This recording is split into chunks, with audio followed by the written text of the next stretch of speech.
Today on Locked On Red Wings, Detroit beats Anaheim, sweeps California, and picks up a crucial 6 points along the way.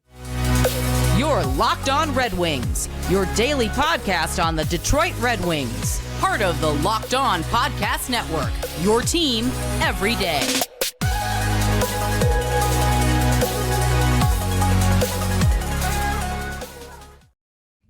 Welcome back to the Locked On Red Wings podcast. We are your hosts, Brian Fisher and Scotty Bentley. I'm a podcast producer for the Daily J, a WWJ news radio podcast. Well, Scotty's host over at Locked On Tigers, as well as a freelance journalist for the Detroit News. And today's episode is brought to you by Gametime. Download the Gametime app, create an account, and use code Locked On for $20 off your first purchase. Scotty, ended up being quite a good weekend. I mean, not for me personally. I popped positive for COVID.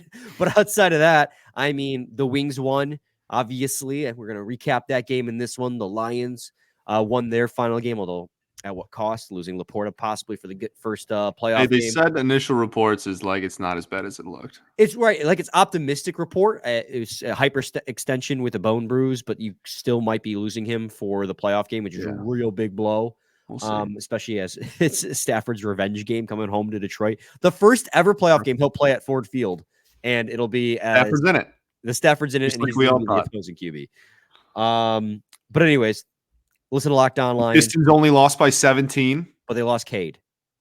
They only lost by 17 points. But they lost their best player and only real player. Only lost by 17. Only lost by 17. What a night. What a night. What a night. Good night.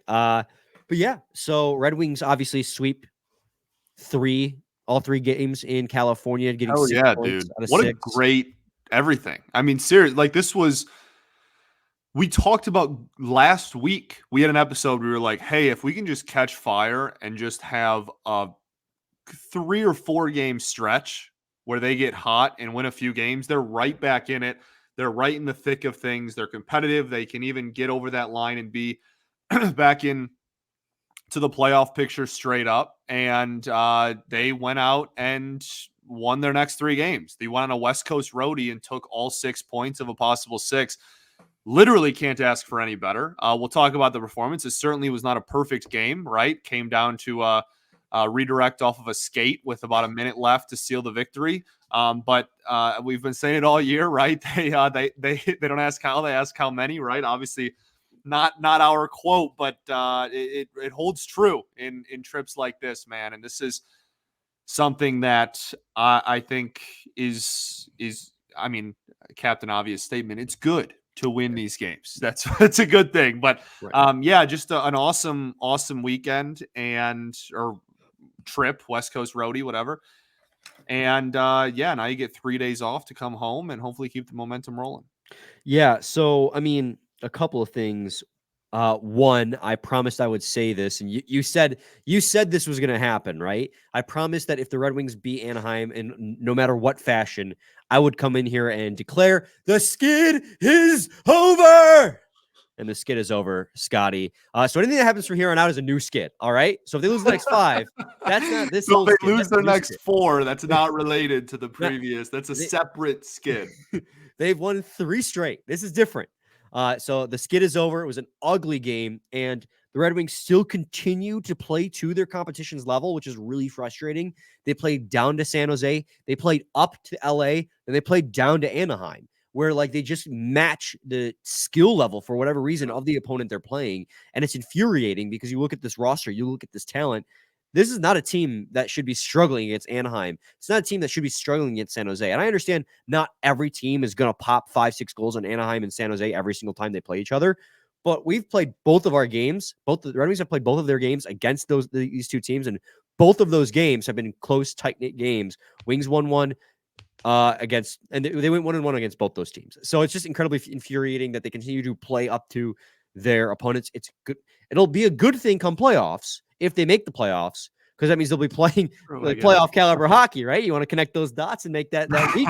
Let's go for it. That's a narrative puck right there. Let's push that narrative. But it is frustrating for sure. But yeah, I mean, overall, Scotty, and I want to obviously talk about Alex Lyon first and foremost, because he deserves the absolute all the flowers in this game. as I just slyly changed the background just now. You guys didn't see that. We're I 5 didn't even minutes in. notice either, man. I'm not restarting the recording, so we're 5 minutes in. You slyly saw me change that background. But yes, so before we can get to Alex Lyon, I have to ask. I know 5 minutes in, right? Kind of late to ask, but what's your one word to describe the game? Jeez, dude.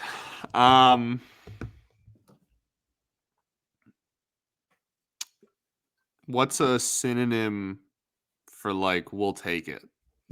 Like that's kind of like how I feel. Like, you know what I mean? Like we'll take it, man. Was it the prettiest game ever? No, we'll talk about it. Certainly the third period got a little sketchy there. But I think that again, like at the end of the day, I shared the sentiment you had at the end of the week last week, right? Where it was like, you know what? I just want to walk out of here. At this point, you have an opportunity to leave California with 6. You left California with 6. I'm not going to be too pressed about be too upset with a win where you sweep the West Coast. So I think that's definitely not one word. I'm incredibly tired. I can't really cook up. I'll think about it, and when it pops into my head at some point, I'll just blurt it out. But that's kind of how I feel after this one. It's just like, you know what, we'll take it. How about Scotty? Just enough. I love it. Perfect, dude. There you go. Perfect.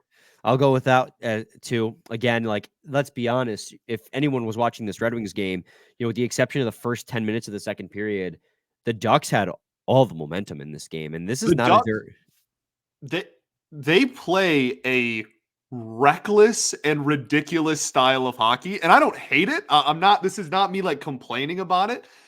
We were just talking about wins and how we don't ask how, we ask how many. That's how they feel about Pims, dude. It's insane. They go out there and they just throw bows and chuck knucks and just see what happens. They play an aggressive, and like, when you lack in the talent department, we'll say, you kind of have to make up for it other ways. So like I again, this is not me being a hater or a jerk or anything. It's just what they were consistently in the box for 60 minutes, like pretty consistently. The Red Wings had a lot of special teams opportunities in this one, and would have liked to see them convert on a little bit more, but obviously converted on the one early. This was just like I said, kind of a reckless, all over the place game at times. And I do give, even though it was a kind of by the skin of their teeth win, I do give the Wings credit for trying to corral that like craziness that it kind of seemed like at times. You know what's really interesting about this Ducks team too is it's not as if they're like the Sharks where they're almost just completely devoid of talent. Like they have some players on this team. Yeah, they have Trevor Zegras, who's starting to come alive finally, at 2 goals in this game. Obviously had a good goal. Yeah, good game tonight. Both the games for the Ducks, and we'll talk about those goals against too, because I have thoughts. Frank Vetrano's had a really good season with the Ducks. Mm-hmm. Troy Terry just got paid. This is a team. I have a lot of thoughts on Radko Gudas, but he's a talented defenseman. He's a talented crapster.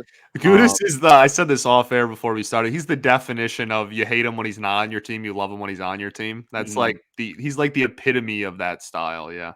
And so like watching this team go out there and just play such an undisciplined game. So like 2 things, right? The Ducks lead the league in PIMs by over 25 minutes. It might be closer to 35 minutes. I'm when I say reckless, I mean like they literally just go out there and just play completely reckless hockey and hope that it can kind of swirl your head enough to look at that chart.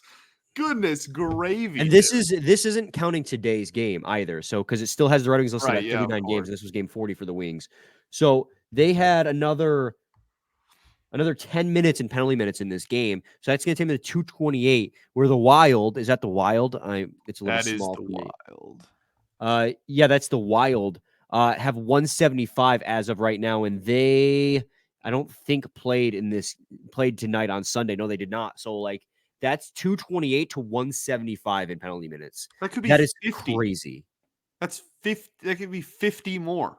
Yeah, it's just that's not and that falls on coaching, right? Like this is either how they want the team to play games, or he can't get the team to stop taking penalties. And the Red Wings draw the most penalties in the league. So you knew you were going to get a lot of power plays. And like you said, I wish they had converted more. Obviously, the Dylan Larkin one, you couldn't have drawn that one up better. It was beautiful finish. Beauty, dude. The passing from Gostisbehere going down low to Perron, finding Larkin wide open, low bumper, just buried it. And the Wings needed that goal in a bad way. Was the DeBrincat save at the end of the game? Was that on a peeper too? I can't remember if that was on the power play, but they had quite a few looks on the power play just before that as well. The passing was really good. Just like a tad off. In every power play, by the way.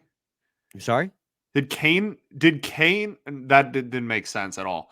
In the last, my brain is soup. In the last power play, did Kane play the entire shift? He may have. I'm not entirely sure, to be honest. He was. If he didn't, he was dang near close, man. He was seriously. He was out there for. I feel like almost the entire power play on the last one, and that is not the only power play that it felt like that either, man. He was putting in work out there on special teams, and he's incredible on the power play. He continues to fantastic cross ice passing. He's And it's not just that either. Like, obviously, when he gets out the puck on his stick, he kind of just stands still and stick handles and waits for passing lanes to open, but it also serves to draw defenders to him. He's waiting for a defender to fall for it and come at him, so he draws that guy out of. He's magnificent. He did lead the team in power play time with 5 minutes and 55 seconds. Yeah. So the Red Wings had 10 minutes of power play time, and he played over half of it. So yeah, he may very well have. We had to take a quick break, Scotty. When we come back, we should talk a little bit more about. We should talk about Alex Lyon. I did promise he'd be the first thing we let off with, but then the conversation steered in a different direction. So we'll talk about Alex Lyon coming out of this break. So stay tuned to segment 2 of Locked On Red Wings.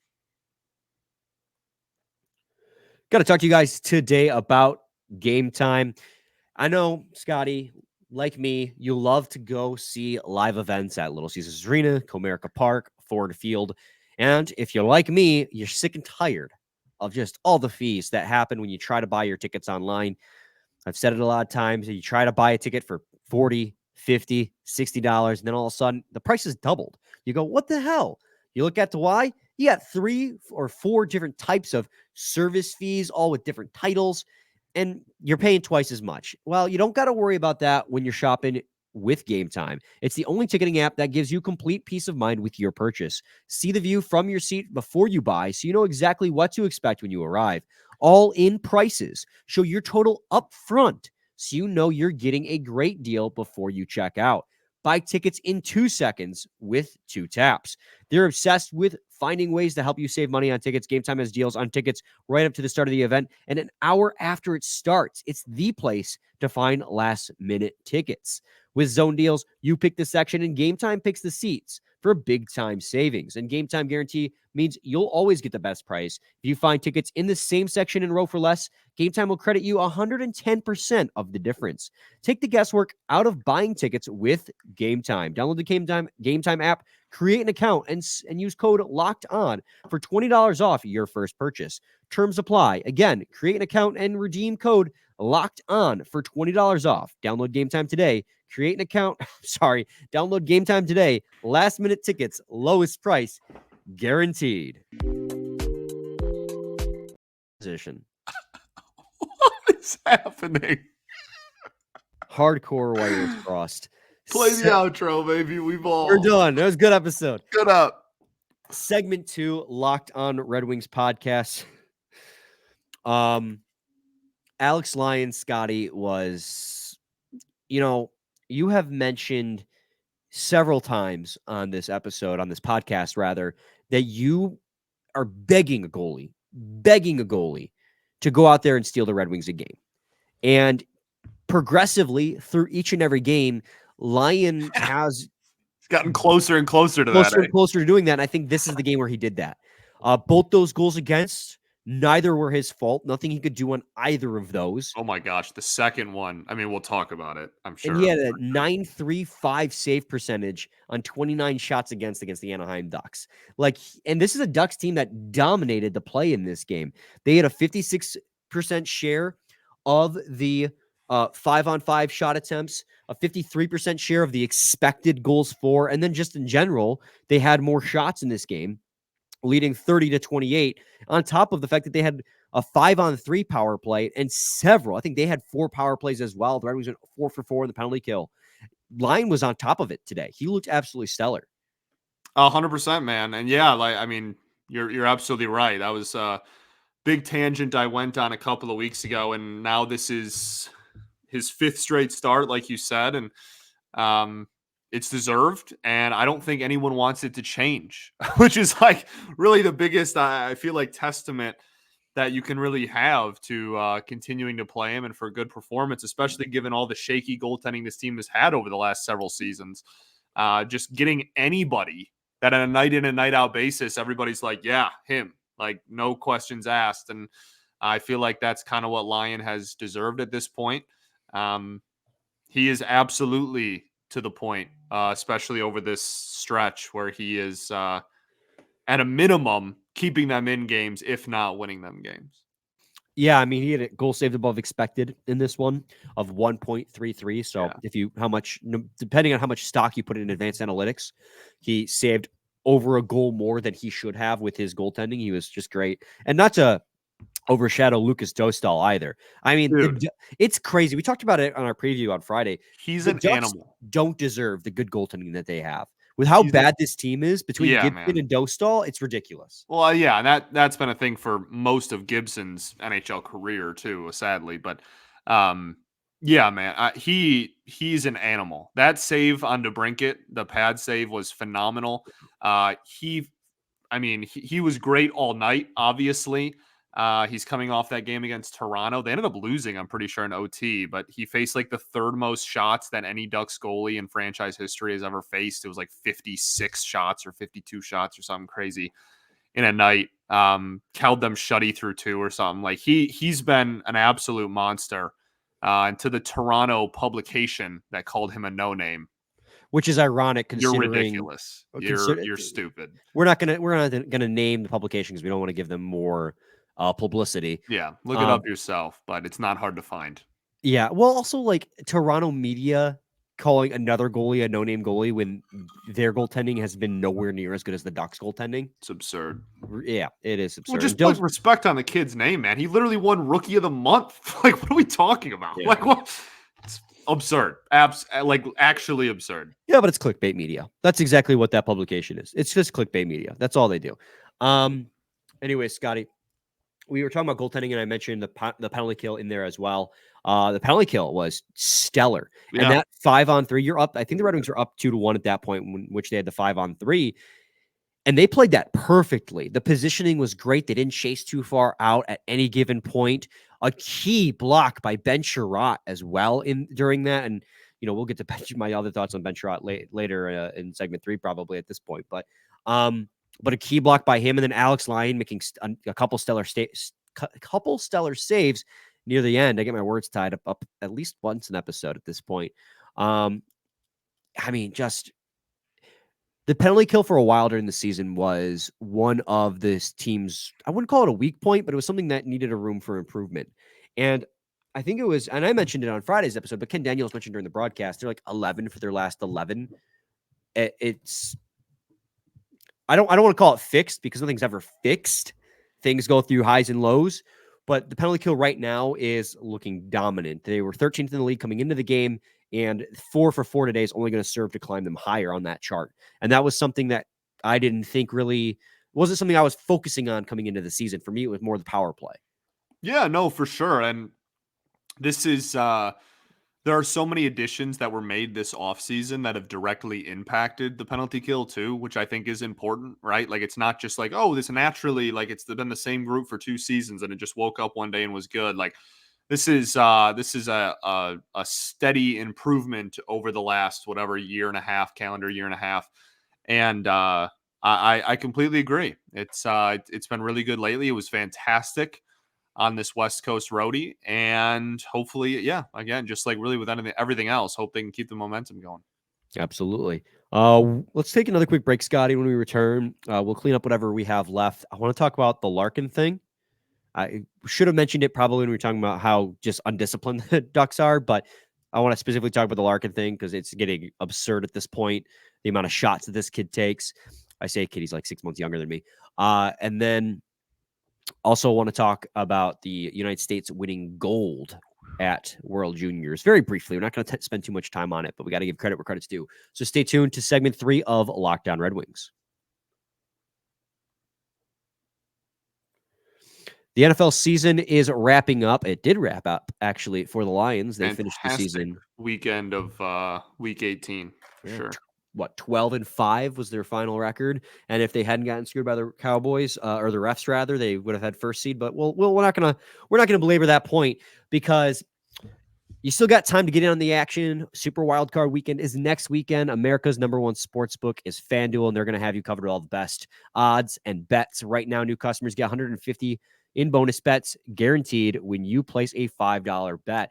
That's $150 in bonus bets, win or lose. So visit FanDuel.com/locked-on to make your first bet a layup. FanDuel, official partner of the NFL. Segment 3, Locked On Red Wings podcast. Scotty, let's talk about Dylan Larkin's cheap shot that he got from Mason McTavish. And thankfully, he was able to return for the second period, but he left with 5 minutes-ish left in the first period. Let me double check. I can actually check what time that penalty was and give you guys an accurate. So 13:15 into the second period. So with about 7 minutes left in the first period, rather, he took a cross check down low in front of the net from Mason McTavish, and Larkin went off the ice clearly in pain, slamming his stick against the boards. And I don't know what it is about Dylan Larkin. I feel like the realistic side of me admits to myself there's probably a guy on every team who is the target of these cross checks, and is typically the best player on every team.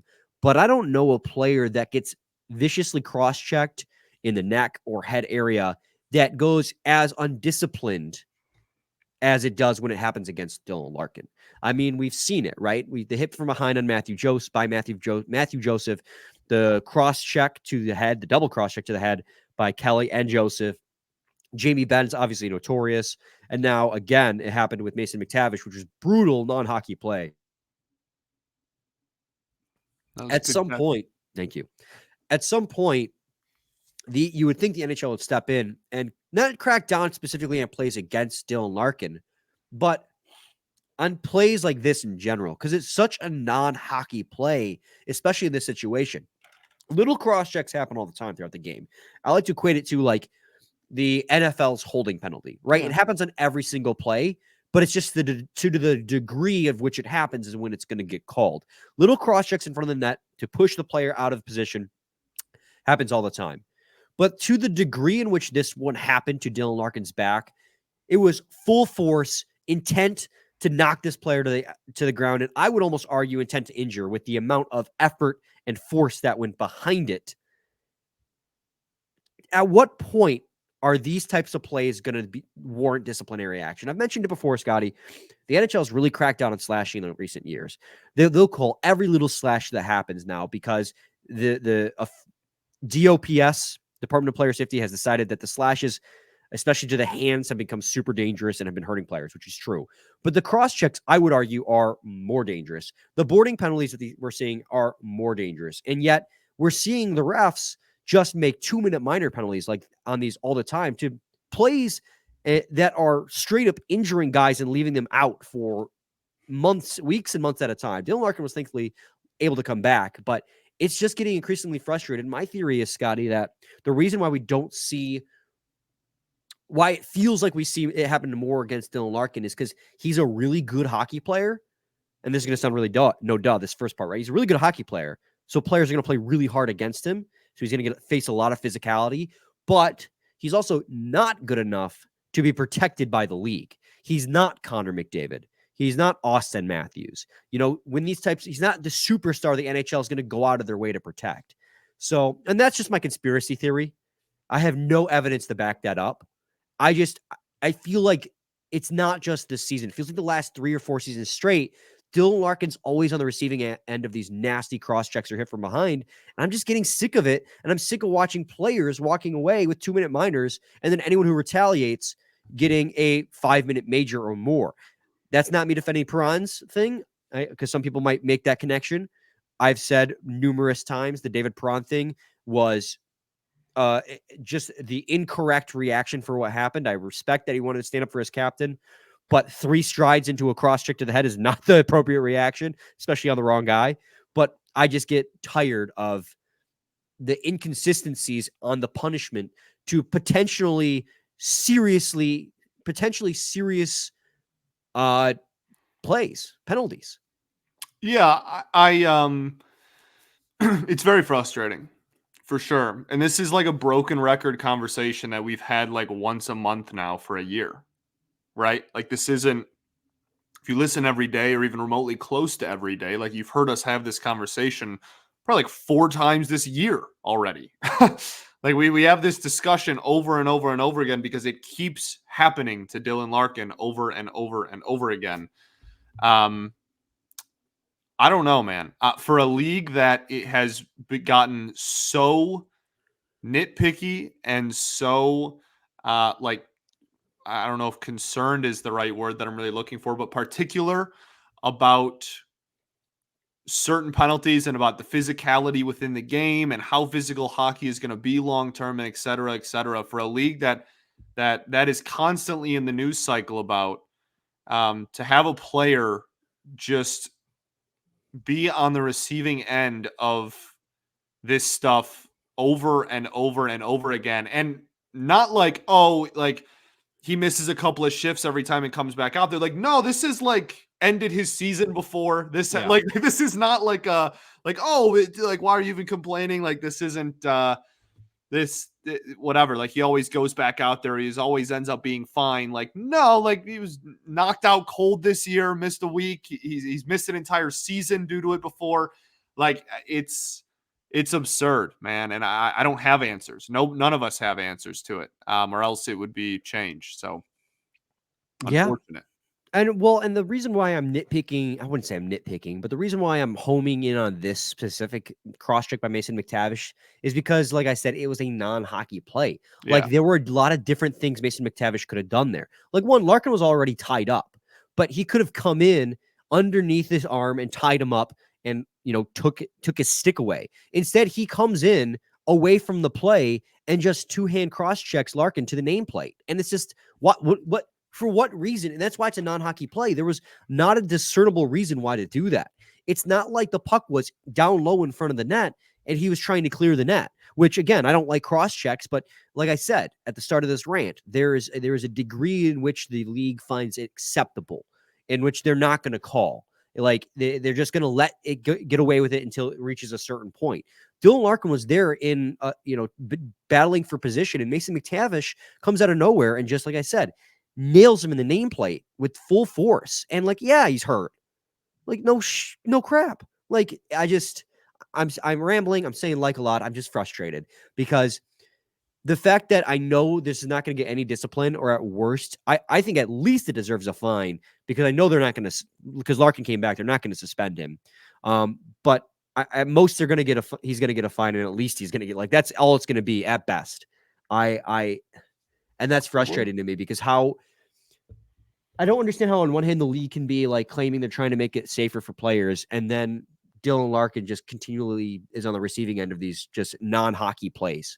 There's just no place for it in the game, and it really frustrates me. Agreed. Yeah. All right. I got it off my chest. Anyways, man, I wanted to talk about the goals against, but you know what? The Red Wings, they won 3 straight. They swept California. We already kind of talked about how it wasn't the best game. They were pretty much outplayed by the Ducks throughout the whole game, and thanks to a redirection from Michael Rasmussen, not a kicking motion, they ended up winning this game 3-2. I mean, it wasn't. Huh? It wasn't a kicking motion. Did I say it was? No, you said it wasn't, but like, and I understand it's home crowd, whatever, but there was just a lot of like, felt like for whatever reason, I don't know. That was like pretty clearly not a kicking motion. That's all. No, I mean, he was just trying to stop. Yeah. Like, he was trying to stop in front of the net for a redirection, and it went off his skate. Also, Joe Veleno's goal. That, yeah, wraparound, man. I was just on the tail end of giving crap to officiating for just letting potentially injury-driven plays take place. got to give a hand to the review process there. I didn't think that was a goal going into review. And then after a few replays, like it was very clear that was a goal, and they got it right. Yep. Joe Veleno on the wraparound. Andrew Kopp got a primary assist, and Ben Sherratt got the secondary. Two players who I'm not too fond of after this game. Although, again, credit, Ben Sherratt had a huge block shot on the 5-on-3. But Kopp and Ben Sherratt also combined for the second goal against, where Trevor Zegras was wide open backdoor. Maybe we can have a conversation about it more in depth this week, man. But a few off days. They don't play until Thursday. Right. That's my point. Is we got the time. Andrew Kopp he has been struggling mightily, man. Yeah, demoted to the fourth line in this game. Yeah, it's really unfortunate. So I feel like there might be a little bit more of a big picture conversation to have there when we're not already at 31 minutes. But hasn't stopped us before. Yeah, true. But you get my point. In this game in a vacuum, for sticking to game recap, he struggled again. You signed him to help you in the faceoff circle, help you defensively, be good enough points production wise. You're not really seeing the fruits of that labor in any of those three facets, unfortunately. So yeah, I mean that fourth line was getting crushed in this game, and I know it was a completely new makeup on that fourth line.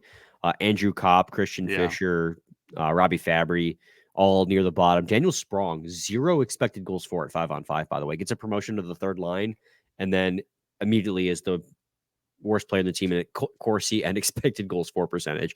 Not trying to throw shade because he's been hot lately, but that is kind of crazy that he finally gets the promotion, and that's where he ends up. It was just a bad game for him. I'm sure he'll bounce back fine. But yeah, I think that about does it. The last thing to mention, and we'll just mention it briefly. Again, we have 3 off days, so if we want to expand on it, we can. Trey Augustine and Team USA, early second-round pick, 41st overall, goaltender, 1 goal at World Juniors, beating Anton Johansson and Axel Sandin Pellikka in the World Junior Championship. They won silver. Team Sweden did. Sandin Pellikka had an assist in the game, and Augustine was absolutely fantastic in net for them. But it sounds like there's reports coming out of Sweden, and our local Swedish prospect reporter Lars Dorsell here on Hockey Red Wings Twitter has translated a couple articles for Red Wings fans on the social media app, and there's one that's saying that Sandin Pellikka might miss some time due to an injury. It's still up in the air about how long that's going to be because it's still some murky waters. But man, I hope he's not out for long because he's been electric in the SHL. Yeah, and I think a lot of people, if you want to talk about in the last 4 months, prospects whose stock has risen the most in the Red Wings system, I think there's an argument it's him and Augustine. Right, Augustine especially. Right. So I think that that would be Augustine, obviously much, not a first round pick and didn't have the pedigree going into it that Axel did. But yeah, man, I obviously hoping for the best in that one. But pretty darn cool to see USA win gold. Not gonna lie. Mm-hmm. And then Canada not win anything. Feeling mighty patriotic, dude. How about the bronze medal game? Czechia. Yeah, man. Coming back on Finland, they scored like electric. 3 or 4 goals with like 2 minutes left. I think it was 3. Yeah, electric. They were down 5-3 and won. No, that's not right. No, they won 8-5, right? Yeah, it was wild though. Also, Griffin's on a 5-game heater. Berggren, Carter Mazer, goal scorers the other night. It's great. Hype train. Who's been in net? It's been Hutchinson and Kosa. They've been playing pretty well during the stretch. So yeah, that does it. 3-game win streak, boys. Red Wings 4th place in the division now. They've usurped the Tampa Bay Lightning. They are 3 points behind the Toronto Maple Leafs for 3rd. Although the Maple Leafs a streak, baby. 3's a streak. The Leafs have 3 games in hand on the Wings, though. That's the problem. And they meet together this week on Sunday, an hour before the Lions kick off. So, it's going to be interesting. 1 point behind the second wild card spot as well. So the Red Wings, I keep wanting to say the Lions. Red Wings are very much in the mix right now. Absolutely. That's what we asked for. We knew that they weren't going to run away and guarantee themselves a playoff spot. We asked to be in the mix all year. So. Yeah, it's almost like I said, if you win a couple of games, you're right back in it. I did could have say that at the swore start of the show. I said that like 2 or 3 times last week. Yeah, So we had a whole episode about it, actually. yeah, So. everyone was like, "Woe is me," and it's like, yeah, they're playing bad right now, but they're not done yet. Let's calm down. We still have over half the season left. Anyways, Scotty, final thoughts. Happy birthday, Brian. Thanks, buddy. 28 Everybody wish years old. Brian a happy birthday. He's super old. It's kind of funny. I love testing positive for COVID on my birthday. It was super sick. That is a really not fun way to spend a birthday. I'm sorry, brother. That's all right. Yeah, happy birthday. Love you, bud. We ball. We do ball. We'll be back with a new episode tomorrow. So stay tuned to that. Same time, same place. It's your team every day. Every day.